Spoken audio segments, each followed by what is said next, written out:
यही आ रही है 10 संख्याओं की एवरेज में कमी। मैं कहूंगा बेटा सम में कितने की कमी आएगी, तो बच्चा हमारा कहेगा जी 10 संख्याएं और सब 3.3.6 कम हुई है, यानी कि सम 36 कम हुआ है।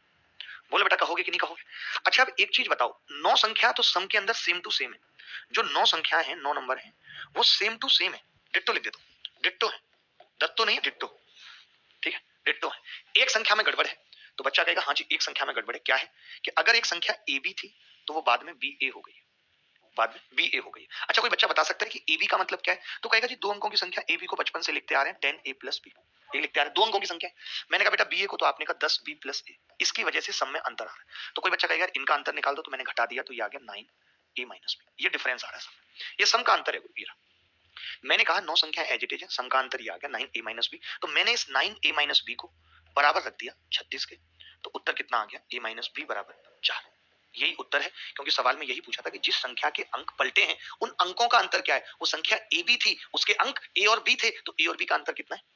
अब टीचर देखिए याद करा देता है, हम भी याद करा देते हैं बच्चों को कि भाई सीधे इसको 9 से भाग कर दो 3.6 को, 2.7 है 9 से भाग करेंगे 1.8 है 9 से भाग करेंगे तो उत्तर आ जाएगा। बट वो नियम तभी लगेगा जब ये संख्याएं यहाँ 10 होंगी बेटा, संख्याएं 10 होंगी तभी वो नियम लगेगा। ऐसा नहीं है कि संख्याएं 10 नहीं और आपने 9 से भाग कर दिया तो आपको नानी याद आ जाएगी। मैं ऐसा ही एक सवाल आपके लिए लेके आया हूं जहां पे बच्चा ये गलती कर सकता है। आप समझ गए ना कि 10 से गुणा हो रहा है तो 36 आ रहा है। मान लेते हैं 9 होगा तो ये निकलेगा ही नहीं सवाल, कौन सा निकलेगा वो बता दो।